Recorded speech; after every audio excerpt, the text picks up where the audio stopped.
right, hey guys, what's going on? My name is Chris Huckes, and this is Your Best Life Defined.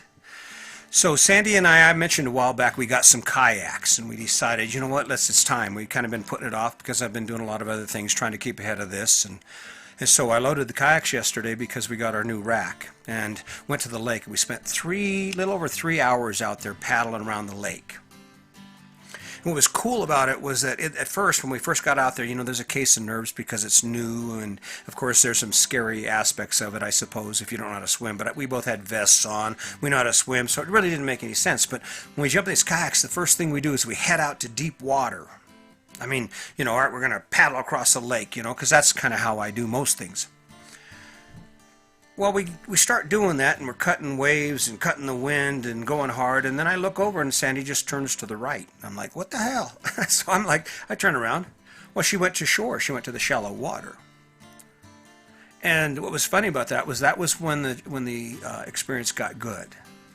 Because instead of racing through it and driving hard, by pulling over to the shore on those kayaks, we just kind of meandered, and we seen all kinds of fish. Have you ever minnow herded?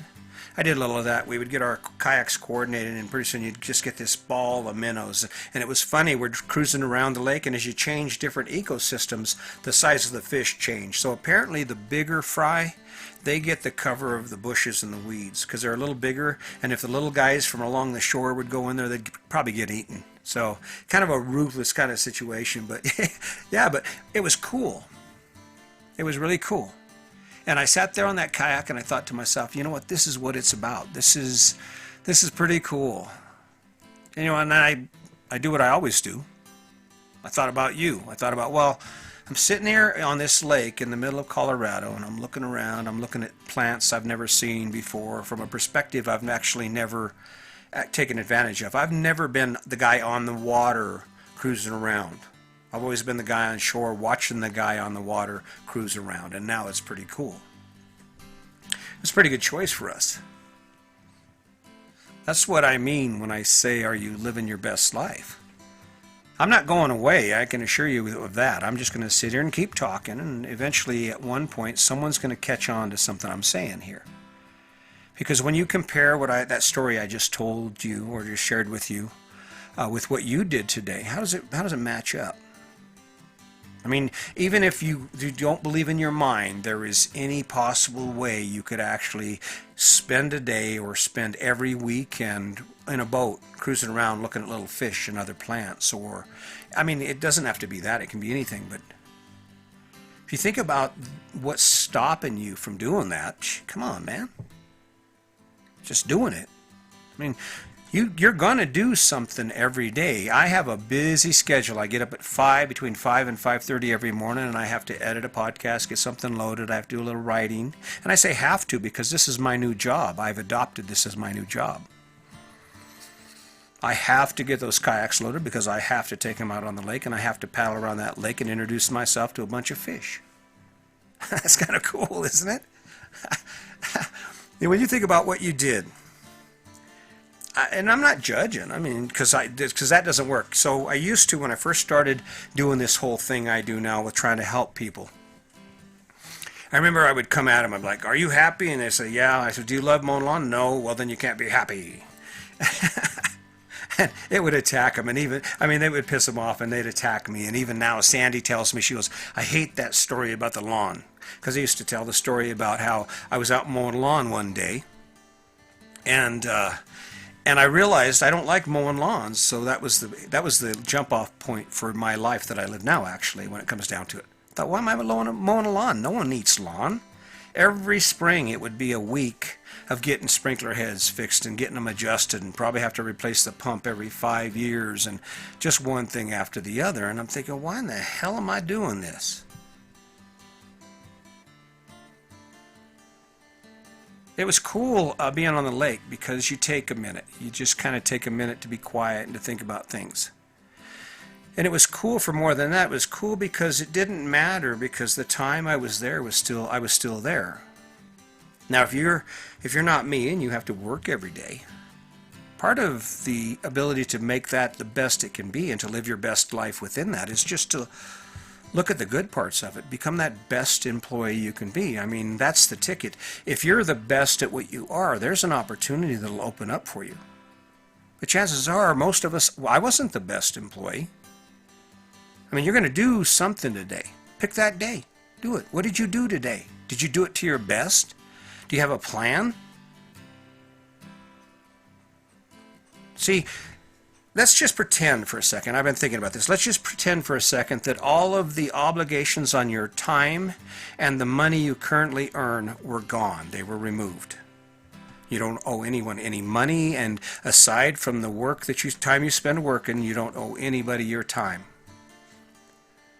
Would you choose a lawn to mow over kayaking? Would you choose a lawn to mow over a weekend in New York? Or any place you might dream of? No. Would you choose spending Saturdays doing yard work and cleaning a house? Or would you choose spending Saturdays out on the boat, being pulled around on an inner tube or on skis?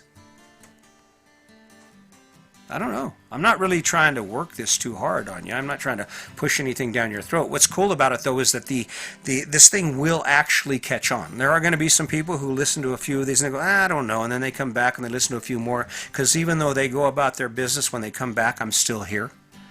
Then they'll check it out and they'll see it improve, because it becomes more about who I am and less about what I'm trying to do for you, because that's really what this is. This is my story. I asked myself, what am I doing this for? And I'd look at my life. And once I did that lawn thing that my wife hates so bad, and I started looking around at all the other things I do every day that take up my time, I'm like, why the hell am I doing this? And that's when it started to change.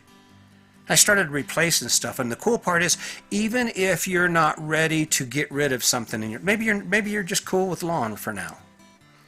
You can add something to your life. You could be the world's best cornholio player. You know what cornholio is? It's that beanbag game where you throw it and try and hit the hole. You see it at campsites and RV parks and stuff like that. It's a pretty cool game. You wouldn't think, well, I don't think any of your friends are going to go, hey, you're what? You're the world champion cornholio player. Whoa. They might. But even if you're not ready to change anything or take anything away from your life, you can add something to it. And then when we have this conversation again in a few months, or you hit this podcast one more time just to refresh your memory, you'll be able to say, when I ask you, what did you do today? You'll say, well, I did all this and I did all this, and then, oh, did I tell you I'm the world's champion cornholio player? kind of an ironic thought when you think about it, but why not? Why not? Someone's going to do it. Someone's going to be it. And it isn't going to cost you. Now, is it going to cost you time? Yeah, I'm sorry, but you might not have to mow lawns. Think about it. If you took all the time you spend every week taking care of your yard, and you could reduce it and then have that time to go play golf, would you do it? Sure you would. If you had to choose between mowing the lawn and edging it and sweeping off the sidewalks, or spraying off the sidewalks and spraying the windows and cleaning the outside of the house, or playing golf or fishing or any number of things, would you do it? I ain't going to tell you what the answer is to that one. I think you know it. I think you know the answer to that. Every time you grab a hold of that damn paintbrush, you go in the shop and you get that bucket and you shake it and you hope it's dried up, because then you probably won't have to go to the store and buy more paint. But no, it's almost a full gallon and you got a fancy ass brush and you're looking at that and you're shaking up and you're walking out there to do your duty. I'm not saying you shouldn't paint. I'm just saying there's time to play. You kind of have to take a few minutes now and then to say, okay, now why am I doing this again? Because I guarantee you the world will tell you to do all kinds of crazy shit. It will tell you to do all kinds of crazy shit, and that's up to you. That's not up to anyone else. That is up to you. What are you doing each day? What did you do today? Oh, I know. I've heard it before. We've had that conversation too about how happy you are. Did you know that federal inmates are happy? I've said this in another podcast, but I want to remind you of this. Did you know that federal inmates are happy? Can you imagine, why would a federal inmate be happy? Well, federal inmates are happy not because of their environment or because they love where they're at. They're happy because they accepted the environment they're living in. Because guess what? For the most part, they're not going to change it. You get that? So you're going to tell me you're happy. I don't care what condition your life is. There are parts of your life that you truly love. You embrace, you hold. And then there are parts of your life you embrace and you hold because you don't have any other choice. See those guys in prison? They don't love prison. They don't love anything about it. But yet you can hear them yucking it up and cutting it up on the yard, walking across the yard for chow or whatever they're doing. They don't seem like the saddest bunch of inmates. You know, they're not the saddest group of people on the world, on the earth. And when I asked them about that, they said, well, what do? You fight it or accept it? But the reason they're accepting it is because they don't have a choice. The reason they're accepting it is because they don't have any other option. This is the only option they have, so this is the one they're taking. It's that simple. Be careful. Be careful. All that crap you do every day, you might just be accepting it. Because if you have one choice, if you can go buy a cornholio game or some disc golf, go put some walking shoes on and go take a walk with that person you love so much but don't talk too much anymore. Go share some dreams with someone you care about. Just walking and talking about all your plans and get excited about something. Put some fuel in your tank. And before you know it, guess what? You'll be all revved up. You'll be like a speedboat. And your life will be taken off. It's all about what you do every day. Pick something, man. Pick anything. Even if it doesn't cost anything, just do something a little better. Something that's going to give you some energy to provide you with what you need to get to where you want to be. And what's interesting is once you're walking and then you look back and you're like, oh man, we walk 6 miles a day now. Can you believe it? That's inspiring stuff. That is inspiring stuff, and that adds fuel to your tank. Put some fuel in your tank. Look at what you're doing. I know you can do better than that. I know you can do better than that. And that's why I'm still here. Because I will get that email where someone says, you know what? I sat and I listened to what you said, and I listened to it again, and you're kind of hard to talk to or listen to because sometimes you talk too fast, and sometimes what you say don't quite click or make sense with me. But now I get it. That's all I'm saying. So anyway, I felt like I've been shortchanging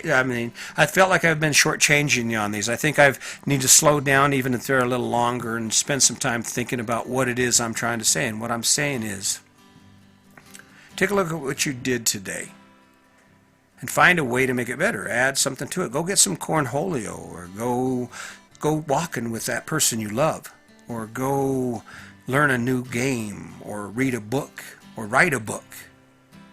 And it makes it better. It gives you the energy you need to become and live the life you dream of living. That's what living better is.